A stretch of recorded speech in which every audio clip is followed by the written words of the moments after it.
کبھی برداشت نہیں کریں گے کہ قاتل، مجرم، انلیگل، انلیجٹیمیٹ حکومت کے یہاں پر سفارت خانے کھلے نہ اپنی بات کرنا جانتے ہیں، دوسروں کی سن نہیں سکتے، قاتل اور درندوں کے ساتھ نرملائزیشن کریں، اور جب میں بولوں گا وہ سمجھیں کہ ہم بول رہے ہیں۔ السلام علیکم ناظرین اکرام، پہلے آپ یہ ویڈیو دیکھیے پھر اس پر بات کرتے ہیں۔ بزنس کا جو حلف اٹھایا اس کو ہی مان لیں۔ اپنی بات کرنا جانتے ہیں، دوسروں کی سن نہیں سکتے۔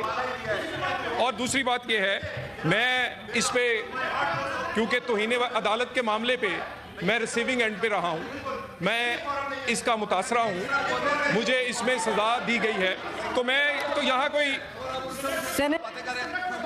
آپ کے فاضل ممبر بول رہے ہیں، آپ لوگ اپنے ہاؤس کا توقیر نہیں، آپ خانزادہ صاحب آپ اپنے آپ کو ہلکان نہ کریں، آپ کو موقع بعد میں ملے گا، پلیز حوصلہ کریں، بات کریں۔ میں تو کرنا شروع کرتا ہوں، پھر آپ ان سے بات دیکھیں۔ گزارش یہ ہے کہ میں کوئی یہاں تقریر نہیں بلکہ اپنی آپ بیتی سنانا چاہتا ہوں کہ کس طرح پاکستان میں پولیٹیکل ورکرز کے ساتھ سلیکٹو توہین عدالت کے کیس لگتے ہیں، ایکویلٹی کا کوئی قانون نہیں، اور کس طرح خاص لوگوں کو، خاص کارکنوں کو اس کا نشانہ بنایا جاتا ہے۔ پاناما کے کیس چل رہا تھا، اس کے دوران میں اپنی پارٹی کو ریپرزینٹ کرنے کے لیے اور عدالت کی کارروائی دیکھنے کے لیے جایا کرتا تھا، اور یقیناً وہاں جا کر جو بھی وہاں بات ہوتی تھی، باہر آ کر میڈیا سے بات کرتا تھا، باہر میڈیا سے سوال و جواب ہوتے تھے، ہم اپنی بات کرتے تھے، اپنی رائے کا اظہار کرتے تھے، اور اس وقت یعنی میرے توہین عدالت کے نوٹس سے کوئی 6 مہینے پہلے اسی بینچ کے ایک محترم جج صاحب جو رکن تھے، اجاز الاحسن صاحب، انہوں نے کہا کہ ہم پہلے ذرا وزیر اعظم کو سارٹ آؤٹ کر لیں، اس کے بعد یہ جو باہر جا کے بات کرتے ہیں ان کو بھی سارٹ آؤٹ کریں گے۔ یہ آغاز ہے، اور اس کے بعد اس کے میرا نوٹس، میں وہ پوری کیس فائل آپ کے سامنے، اس ہاؤس کے سامنے رکھنا چاہتا ہوں۔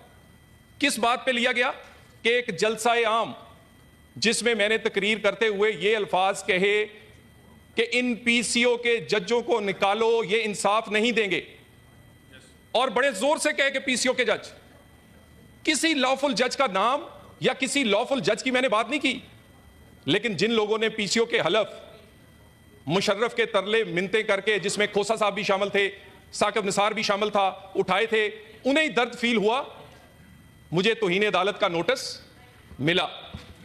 اس توہین عدالت کے نوٹس میں پورے پاکستان میں کوئی وکیل، جو بڑے بڑے نام ہیں، آج وہ جج ہیں، میرا وکیل بننے کو کوئی تیار نہیں تھا، کہ اس لیے کہتے تھے کہ کیس تو بالکل اس میں کچھ نہیں ہے، توہین عدالت تو بنتی نہیں ہے، لیکن ہم عدالت کو ناراض نہیں کر سکتے کیونکہ ان کا موڈ خراب ہے آپ کے بارے میں۔ چیئرپرسن صاحبہ، پوری دنیا میں توہین عدالت کا قانون جس میں سکینڈلائز کرنا ہے، ریڈیکیول کرنا ہے، یہ مہذب دنیا میں ختم ہو چکا ہے۔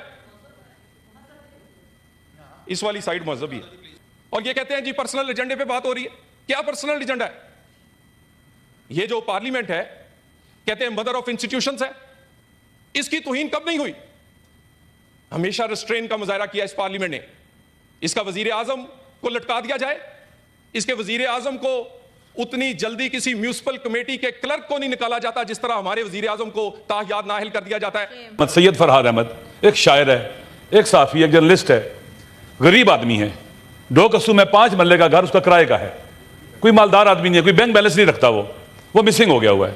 میرے خیال میں یہ ایک ظلم ہوا ہے، اور اس ایوان کو اس حوالے سے آواز اٹھانی چاہیے تاکہ اس غریب آدمی کے جو بیوی بچے ہیں وہ یہ سمجھیں کہ اس وطن کے اندر، پاکستان کے اندر ہمارے حق میں بولنے والے موجود ہیں، اور ہمارے حقوق کی جنگ لڑنے والے موجود ہیں، اور ہمیں انصاف دلوائیں گے۔ لہذا یہ کام بھی قابل مذمت ہے، اور مسنگ کرنا میرے خیال میں ایک مہذب ملک کے اندر تو قابل برداشت نہیں ہے۔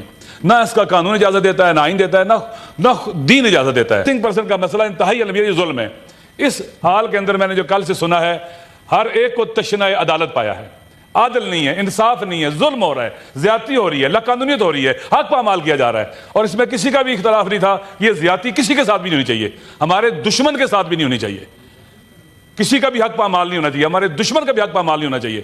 اگر ہم اس نقطے پر آ جائیں کہ عدل اور انصاف رول آف لا کے بغیر ممکن ہی نہیں ہے، فقر بڑھ رہا ہے, ہر طرف بڑھ رہا ہے. حضرت علی علیہ السلام کا قول ہے کاد الفقر ان یکون کفرا, بعض اوقات غربت اور فقر انسان کو کفر کی طرف لے جاتا ہے. لوگ اس طرح سے سماجی اور اخلاقی برائیاں پیدا ہوتی ہیں. تو 10-12 ہزار جو میں نے سنا ہے سیاسی قیدی ہیں, خواتین قیدی ہیں. ڈاکٹر یاسمین راشد صاحب سے میں آج تک نہیں ملا ہوں, لیکن میں نے انہیں دیکھا ہے, پڑھا ہے, سنا ہے. ایک معزز خاتون ہے, پڑھی لکھی خاتون ہے, وہ دہشت گردی کے کیسوں میں پکڑی ہوئی ہے. عالیہ حمزہ صاحبہ کے والدہ میرے گھر آئیں, ایک انتہائی کیا اسے کہتے ہیں کہ پڑھی لکھی خاتون, سکول ٹیچر, ہیڈ ماسٹر, وہ اپنی بچی کے لیے کہہ رہی تھی کہ میری بچی کے لیے آواز اٹھائیں.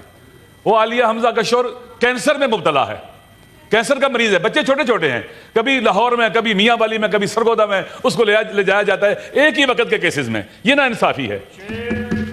اسی طرح سے اس طرف بیٹھے ہوئے دوست جو ہیں جس کے ساتھ بھی ظلم ہوا ہے وہ زیادتی ہے, نا انصافی ہے. ہم سب کو کنڈیم کر دیں کہ یہ نہیں ہونا چاہیے.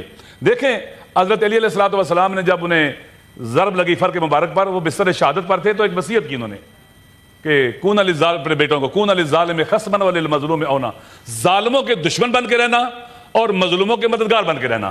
سوسائٹی میں 2 ہی طبقے ہیں, ظالم اور مظلوم. ہمیں مظلوم کے ساتھ کھڑا ہونا ہے. ہم اگر کہتے ہیں کہ ہم 25 کروڑ عوام کے نمائندے ہیں, تو 25 کروڑ عوام میں جو مظلوم ہیں وہ اکثریت ہے, ہمیں ان کا نمائندہ بننا پڑے گا. کیا وہ ہمیں کہتے ہیں کہ میں ان کا نمائندہ ہوں؟ میں کب ان کا نمائندہ بنوں گا؟ جب ان کا ترجمان بنوں گا. جب میں بولوں گا وہ سمجھے کہ ہم بول رہے ہیں, جب میں چلوں گا وہ سمجھے کہ ہم چل رہے ہیں. اس وقت پاکستان میں آپ دیکھ لیں مظلوموں کا حال, دنیا میں ایسے ہی ہے. غزہ میں دیکھ لیں, غزہ کے مظلوم آج دنیا کی مہذب اور سویلائزڈ کلچر جو اپنے آپ کو ڈیموکریسی, جمہوریتیں اور حکومتیں کہتے تھی, وہ بے نقاب ہو چکی ہیں.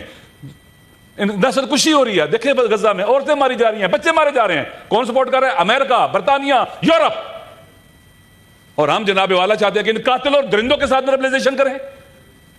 اسرائیل کے ساتھ نرملائزیشن کی باتیں پاکستان میں ہونا شروع ہو گئی تھی, اس درندے کے ساتھ. اس کا سفارت خانہ ہمارے ملک میں کھلے گا. پاکستان کے غیرت مند عوام یہ کبھی برداشت نہیں کریں گے کہ قاتل, مجرم, انلیگل, انلیجٹیمیٹ حکومت کے یہاں پر سفارت خانے کھلے, نمائندگی اس کی یہاں پر ہو. ہم برداشت نہیں کریں گے. یہ ظلم کے ساتھ دینا ہے, ان کو قبول کرنا. ہم ظالموں کا ساتھ نہیں دیں گے.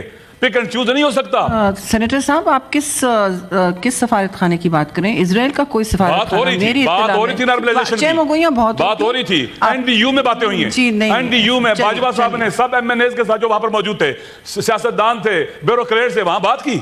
لہذا بہرحال مجھے خوشی ہے کہ آپ کہہ رہی ہیں کہ یہاں پر کوئی بھی نارملائزیشن کی طرف بات نہیں جائے گا, اور ہمارا سینٹ اس کے مقابلے میں کھڑا ہو جائے گا انشاءاللہ. ناظرین کرام, آپ نے ویڈیو دیکھی سینٹ کا ہنگامہ خیز اجلاس.